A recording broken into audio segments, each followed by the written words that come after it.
Hi everybody, this is Sharia Shahidin. You're watching All of Your Business. Are you also worried about power rates? No worries. We are going to talk about them with our guest, Mr. Mehtab Haider. Assalamu alaikum, sir. Alaikum assalam. How are you, sir? I am fine. Sir, my first question to you is this, that World Bank President has said in the recent meeting with Prime Minister, Pakistan must create 30 million jobs over the next decades.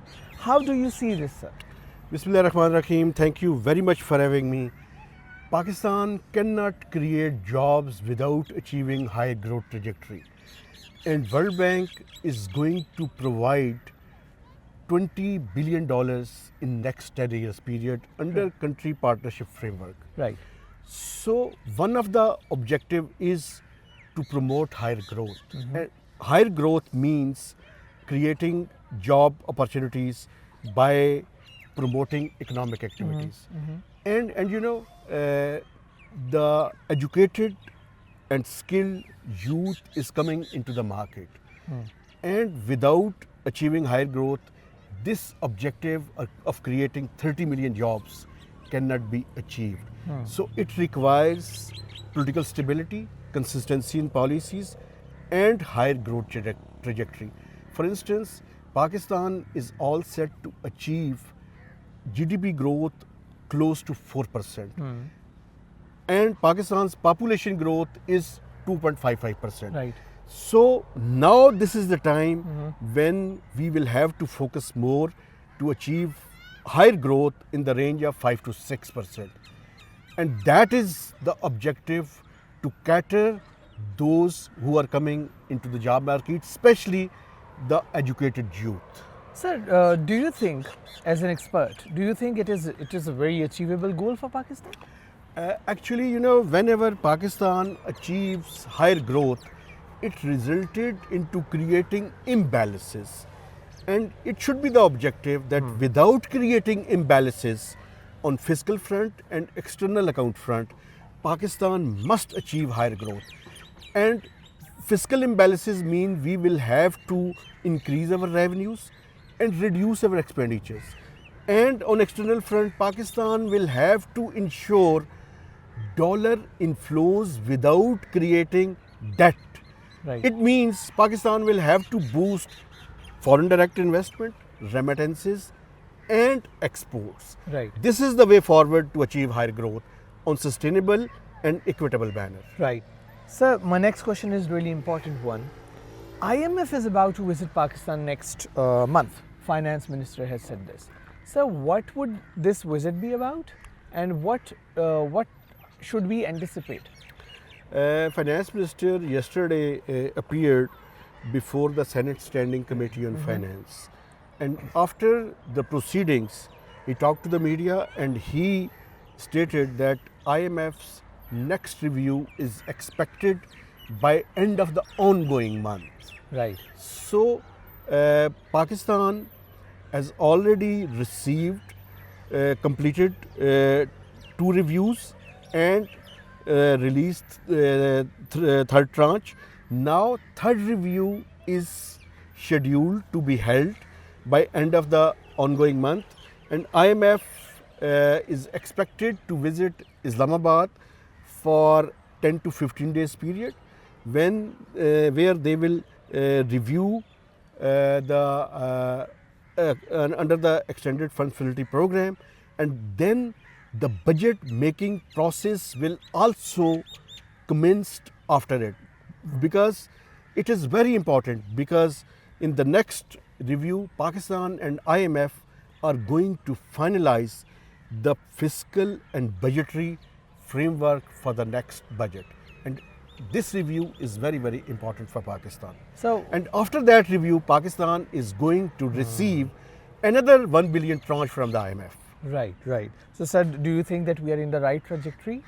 Actually, this review is very, very important, but so far Pakistan has accomplished all the major targets, especially on fiscal front, as well as there are some slippages on the FBR revenues, but expenditures were curtailed and the primary balance was largely achieved, rather overperformed. So it is hoped that if Pakistan and IMF will be able to strike consensus on the next budgetary framework, it will be succeeded. But as the IMF talks will proceed, then we will be able to give our assessment accurately. Right. So I have very important questions to ask regarding power rates. But before that, silver rates are now back above $90 and they have recovered. We have talked much about silver. We have talked about much about gold rates. So how do you see this recovery, and how do you see this trend, this fluctuating trend? Sometimes the prices are above the sky, then sometimes they dip. What is going on? Actually, you know, we have already predicted several times that it is very, very hard and unpredictable to gauge the prices of both gold and the silver. And as we had predicted, it's happening in the same wave. Sometimes it has gone up, and now it has, I will refer it, rectified to some extent, because prices has really gone up and beyond limits. So now it will really depend on the trends prevail in international market. But there's always need to remain vigilant by the all relevant stakeholders, especially in case of Pakistan. So there must be no exploitation or manipulation in the market. And we have witnessed that in last 2 or 3 weeks period, the prices of both the gold and the silver has nosedived. And I think it's a good omen for the common people of Pakistan. Right. So, sir, silver is not going to replace gold now. Of course, of course. Gold is gold. Gold is gold. So, sir, now the important and very innocent questions. Power consumers will pay 42 paisa more in April to June. So, what does this adjustment mean, and is this a hike, and are we going to see more hikes in the future? Actually, you know, it depends on monthly and quarterly tariff adjustments. Right. But there is also a hearing going on in the NEPRA for changing the solarization policy. All right. Its next hearing is due tomorrow, and when the NEPRA will give its determination, then the solar power related policies will be changed. But in the past week, Ministry of Power has brought some changes.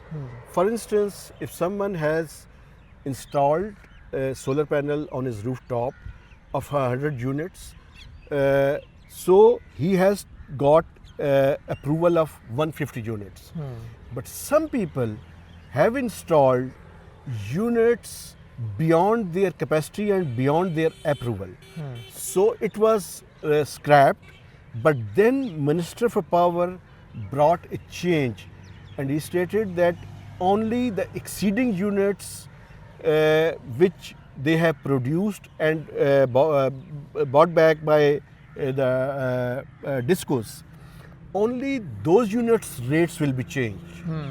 So there are changes going to occur on the front of solars, but the major change on the net metering to net billing will only be take place after getting approval from the regulator of NEPRA.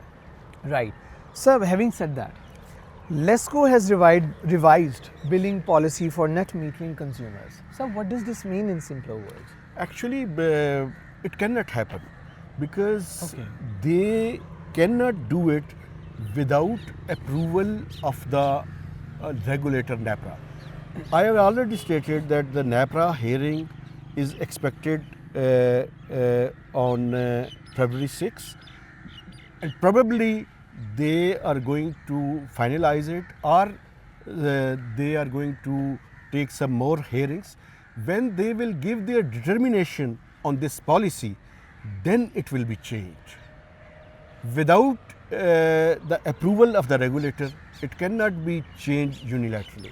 Right, right. So, sir, should we wait for more reports coming? Of course, because when the NEPRA will determine and take its decision, then the discos will be able to implement this change on related to the solars. Right, sir. Thank you so much, sir. Always welcome. That was all for today. If you want us to discuss some specific topic and if you want us to talk about more about gold rates or electricity rates, do let us know in the comments. Till then, keep watching All of Your Business. This is Sharyar signing out.